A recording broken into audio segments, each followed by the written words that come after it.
जय श्री राम। भारत माता की जय। वंदे मातरम।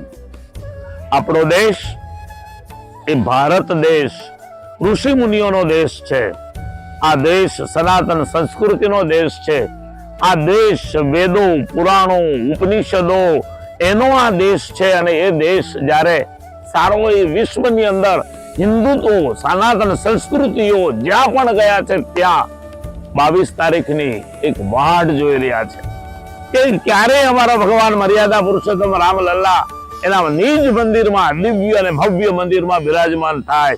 એ 22 તારીખ કેટલી જલ્દી આવે એની ઉત્કંઠાપૂર્વક, આતુરતાપૂર્વક સારા વિશ્વના લોકો આજે એ તરફ ધ્યાન કરી રહ્યા છે। ત્યારે ભગવાનની કૃપાથી, સમાજ અને ગરીબોની સેવાથી, ગુરુજનોના આશીર્વાદથી નરેન્દ્રભાઈ મોદી સાહેબ, સંપતરાયજી, વાસુદેવાનંદ ગિરિજી મહારાજ, આ કમિટી દ્વારા મને પણ વિશ્વ હિન્દુ પરિષદના માધ્યમથી એ રામલલ્લાના દર્શન કરવા માટે 22 તારીખે એમાં ઉપસ્થિત રહેવાનો એક મારું સદભાગ્ય એ મને પણ પ્રાપ્ત થયું છે। એના માટે હું એ વિશ્વ હિન્દુ પરિષદનો ખૂબ ખૂબ આભારી છું। મારી જનતાને, ભારતની તમામ જનતાને, વિશ્વમાં રહેલી હિન્દુ કોમ્યુનિટીને, સનાતન સંસ્કૃતિને, લોકોને એક જ પ્રાર્થના છે કે આપણે આપણા મર્યાદા પુરુષોત્તમ રામલલ્લાનો આ નિવાસ સ્થાન, આ મંદિર, ભવ્ય અને દિવ્ય મહાલય એની અંદર જ્યારે પ્રતિષ્ઠાપિત થવાના છે ત્યારે આપણે પણ એ કાર્યના સહભાગી બનીએ। આપણા ઘરની અંદર દિવ્યતાથી, ભવ્યતાથી ભગવાન રામચંદ્રજીનો અભિષેક કરીએ, ભગવાન રામચંદ્રજીનું પૂજન કરીએ, આરતન કરીએ, આરાધના કરીએ, મહાપૂજા કરીએ, રામ મંત્રની માળા કરીએ, આપણા બાળકોને રામ મંદિરે જઈ અને ભગવાન શ્રી રામચંદ્રજીના ચરણે પડાવીએ। જ્યાં પણ નજીકમાં મંદિર હોય ત્યાં પણ એ ઉત્સવની અંદર સામેલ થઈએ। કારણ કે વર્ષો પછી આપણે બધા જ ભાગ્યશાળી છીએ કે અનેક ભક્તોએ પોતાના જીવના બલિદાનો આપ્યા છે આ મંદિર બનાવવા માટે। ત્યારે આપણને આ મંદિર નરેન્દ્રભાઈ મોદી સાહેબના અથાગ પ્રયત્નથી પ્રાપ્ત થયું છે અને એ ઘડી આપણે નિહાળવાના છે।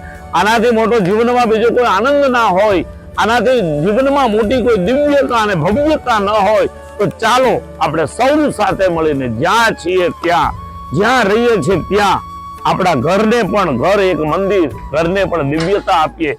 પરિવાર સાથે મળીને ભગવાનનું મહાપૂજા, ભગવાનની આરાધના, ભગવાનની શ્રદ્ધા, ભગવાનનું પૂજન, ભગવાનનો અભિષેક, ભગવાનનો ભોગ, જેને જે ભક્તોને જે યાદ આવે, જે વિચાર આવે એ વિચારે આપણે આધ્યાત્મિક જગત તરફ વળીએ અને આ દેશને જ નહીં પણ સારા એ વિશ્વને સનાતન સંસ્કૃતિ સાથે જોડી અને રામમય બનાવીએ। ફરીવાર રામ રાજ્યનું સ્થાપન કરીએ।